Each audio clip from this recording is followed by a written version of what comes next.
Sinabi ng pinsan ko na kapag bibisita daw ako sa kanila, iihawan daw nila ako ng 2 Bisayang manok. Abay, totoo nga. Akala ko nga, dino-joke lang ako ng mga ito. Mahilig pa naman mag-prank tong mga pinsan ko. Pero ngayon, hindi talaga nila ako binigo. Kinatayan talaga nila ako ng 2 Bisayang manok na ilang years talaga nilang inalagaan. Binigyan din kami ng kalabasa sa kapitbahay nila dito. Fresh from garden pa daw ito. Kaya itong si Madam, bida-bida na naman sa pagluluto. Sa bagay, madali lang naman tong imekos-mekos ni Madam.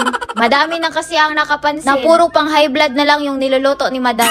Eto nga at mag-cooking show na siya ng pangpahaba ng buhay natin. Tumawa nga yung pinsan ko kasi ang linis daw ng chopping board na ginagamit ni Madam. Yung 2 kinatay na Bisayang manok, itinola daw nila. Pero parang napasobra naman ata sa pagkuha ng malunggay nito. Sa dami nga ng malunggay nila dito, sanga na talaga yung binali nila. Bale, 2 putay daw yung lulutuin ngayon. Pero tumulo talaga yung luha ni Madam nung kinatayan siya ng 2 manok, no? Feeling kasi niya parang birthday niya na din. Ipinagmalaki nga ni nanay dito yung mga tanim niya dito sa garden. Pero hindi pa talaga sila tapos mag-opera dito sa 2 manok. Medyo matatagalan pa talaga kami dito. Siguro yung pananghalian namin magiging panghapunan na lang. Hinugasan na nga ni Madam yung lulutuin niyang mga gulay. Pag dito kasi sa probinsya, masarap talagang magluto ng Bisayang manok. Lalo pat kumpleto na yung mga tanim nila dito sa garden. No? Hindi na talaga problema yung mga ingredients na lulutuin. Sinimula na nga namin lutuin yung gulay. Alam nyo na, si Madam, mag-cooking show na naman. Pag sa mga ganito, bida-bida talaga yung Madam nyo. Pagkainit ng mantika, nilunod na ni Madam lahat yung mga ricados talaga. Tapos, sinunod na niyang nilunod yung mga sari-saring gulay. Siguradong masarap talaga tong gulay na to kasi fresh from garden pa. Para may sabaw, nilagyan ni Madam ng tubig. Tapos, nilagyan na kagad ng pangpalasa. Dito naman sa kabilang banda, niluto ang tinulang manok. Pag Bisayang manok, masarap talagang itinula ito. Lahat ng parte ng manok, inihalo talaga namin dito maski yung paa. Medyo makunat talaga yung Bisayang manok. Kaya dapat palambutin ng maayos. Pero itong gulay na niluluto ni Madam, abay luto na kaagad. Pero bago hanguin, titikman muna ni Madam, no? Nalimutan niyang ihalo yung mga dahon-dahon. Kumpletong-kumpleto talaga tong sari-saring gulay na niluto ni Madam. Pero ewan ko ba bakit pinagkatiwalaan nila si Madam sa mga luto-luto ba? Kasi puro palpak na lang kasi yung mga pinagagawa niyan. Ayan matik ng luto na kagad yung gulay. Tapos ito namang tinulang manok, 2 kulo lang, hinango na kagad. Matik na kagad, pagutom na. Hindi na kasi namin to patatagalin. Imumukbang na kagad namin ito. Lalo pat ito talaga yung pinunta ni Madam dito. Yung gulay na niluto namin, colorful. Medyo matcha-challenge nga kami dito sa pagmumukbang namin dito. Kasi standing ovation to. Hindi kasi uso yung upuan dito, no? Kapag kakain ka, diretso sa tiyan talaga. Naiahaw na namin yung pananghalian namin dito. Pero syempre, hindi pwedeng walang dessert, no? Lahat kaming magpipinsan, pagkain talaga yung iniisip namin lagi. Dito lang din kami magkasundo-sundo kapag kainan ng pinag-uusapan. Dire-diretso na talaga tong food trip na ito. Ang dessert nga na gagawin namin yung tinatawag na lamaw. Kung sa English pa, buko juice salad.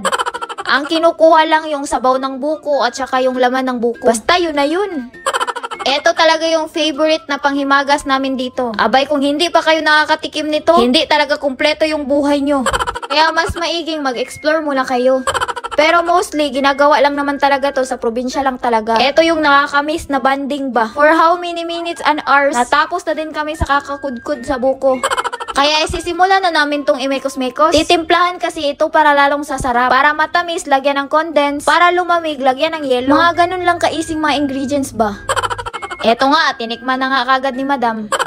Para lalong sasarap nga itong lamaw, lalagyan nga ng epektos na ito. Etong klaseng biskwit, ito talaga yung masarap ihalo talaga. Kumpleto na talaga tong buko juice salad namin, no? Sa ganitong sitwasyon nga, ay pwedeng imukbang na to, go. Kaya kanya-kanya na sa pagbitbit ng mga baso. Parang nagmumuka na tuloy yung tindera si Madam dito. Simple lang naman kasi yung banding naming magpipinsan. Minsan lang kami magkakasama-sama nito. Pero pagkain lagi yung iniisip namin. Hindi ko alam kung palagi lang ba talaga kaming gutom nito. Pero tignan nyo yung ginawang baso ni Madam, yung lata ng condense. Puro kain na lang talaga yung ginawa ni Madam dito. After how many years, nakalabas din ng bahay si Madam. Para talagang aswang kasi natatakot masilawan ng araw. Napapansin ko parang hindi mansyon ni Madam yan Pero andito naman nakapark yung sports car ni Madam. Eto siguro yung sasakyan ni Madam ngayon. Pero dahil ilang years siyang nagkulong sa kwarto, kaya may amag na tong motor niya. Pero may napansin yung Madam nyo. Abay, merong nakapark na Ferrari na sasakyan. Huy, Madam, baka hindi yan sa'yo Etong si Madam, pilingera pa naman ito. Pero ang pinagtataka ko, bakit nakapasok tong Madam nyo sa loob ng sasakyan? Partida, nasa driver seat pa nakaupo. Minsan itong si madam, mayabang lang talaga to eh. Pero hindi, nakapaandar na ng sasakyan eh. Parang ginulat mo kami nito madam ah. Pero nanibago talaga ako nito kay madam. Abay, ginawa ba namang driver sa mga pinsan niya? Ang angas mo na sana madam eh. Pero mukhang nagsa-sideline ka pala ngayon. Noon, naka-sports car ka lang madam. Pero ngayon, naka-Lamborghini na. Wala palang saktong destinasyon tong lakad nila madam ngayon. Kaya eto, nag-meeting muna sila saglit. Nung nagkaintindihan na, doon na nagsimulang mag-alay lakad. Medyo malayo din yung nalakad nila. Kaya pagkadating, pahinga muna saglit. Etong nangyari kasi, hindi kasi to plinano. Pero mas worthy lang talaga kaming napunta dito. Kasi makakamukbang pala si madam dito. Eto pa naman yung favorite ni madam, yung kain lang talaga. Kailangan talagang bumawi ni madam. Abay, ginawa nyo ba namang driver? Eto talaga yung pinunta ni madam dito eh. Favorite pa naman ni madam to na prutas. Mukhang madaming mamumukbang si madam nito ah. Kaya hindi na kami nagtumpik-tumpik talaga. Umakyat kagad tong pamangkin ni madam. Pero parang disappointed tong madam nyo. Hindi pa kasi naka-jackpot maski isa. Pero maya-maya, nakabingwit din ng isa. Happy na kagad yung madam nyo. Yung isa, nasundan pa ng isa. Abay, delikado na talaga kayo nito madam. Tinry nga kagad buksan ni madam pero hindi pa pala hinugto. Abay, maghunos dili ka madam. Hindi mo naman yan taniman. Hindi pa daw kasi sila nakakuha ng hinog. Kaya todo akyat tong pinsan ni madam. Maya-maya may nakuha ngang hinog. Pero parang may nakaunang nagmukbang nito. Buti na lang tinirhan si madam ng konti. Alam nyo na si madam hindi talaga nagsasayang ng pagkain no. Kaya eto, minukbang na niya kagad. Wala kasi silang nakuhang hinog. Mga 3 days pa daw bago ito makain. Etong prosesong ginawa nila ngayon, mukhang delikado to. Kasi sinunog nila yung bahay ng bubuyog. Hindi kasi maakyat nitong pamangkin ko. Madami kasing bunga sa puno na ito. Kaya eto, nag-aabang talaga kami. Habang itong pamangkin ko, nag-alaunggoy muna. Pero madam, baka nakalimutan mo. Hindi mo taniman yan. Bilib din ako sa taga-salo. Talagang wala talagang nasalo maski isa. Kaya bugbog sarado na tong prutas na to bago mahinog. Yung iba, nagka-damage na. Hindi naman kasi pwedeng kainin to kasi hindi pa hinog. Mga 8 piraso lang naman yung hinarvest namin. Bago pa maabutan ng may-ari, tinigil na namin. Wala talaga kaming mamukbang dito kasi wala kami hinog na nakuha. Pero bago nga umuwi, nag-harvest muna si madam ng mga sili. Abay, sa mahal ba naman ang kilo ng sili ngayon? Hindi talaga to papalampasin ni madam. Pwede naman na yan na lang yung imukbang mo madam. Nung gumagabi na nga, dun pa naisipang umuwi. Hindi umabot ng 1 sako yung hinarvest namin ha. Halo-halo na kasi yung laman yan. Buti na lang nakadala ng Lamborghini si madam. Kasyang-kasya talaga kahit ilang sako pa. Bago umuwi, kumain muna kami ng lomi. Pero nakakagulat yung lomi nila dito. Grabe, oh, daya mo yan, pwede ka mag-swimming.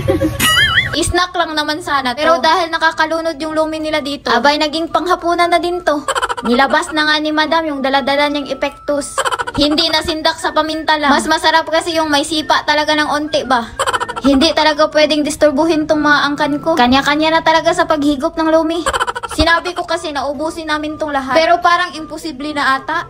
Pati yung pinsan ko napatulala na lang talaga bigla. Tapos eto naman, hindi na daw siya makahinga sa kabusugan. Pero kanina lang, nagrereklamo kayo na gutom na. Yung lomi lang pala yung magpapabusog sa inyo ha. Dahil nga madami pang natira, sinaro na namin para hindi masayang. Hindi na makatayo tong pinsan ko sa kabusugan oh. Tapos muntik pang ma-take out ni madam yung baso na hawak-hawak niya. Ilakad-lakad muna namin tong kabusugan namin. Kung magutom nga ulit, at least meron nang nakabalot na reserva go.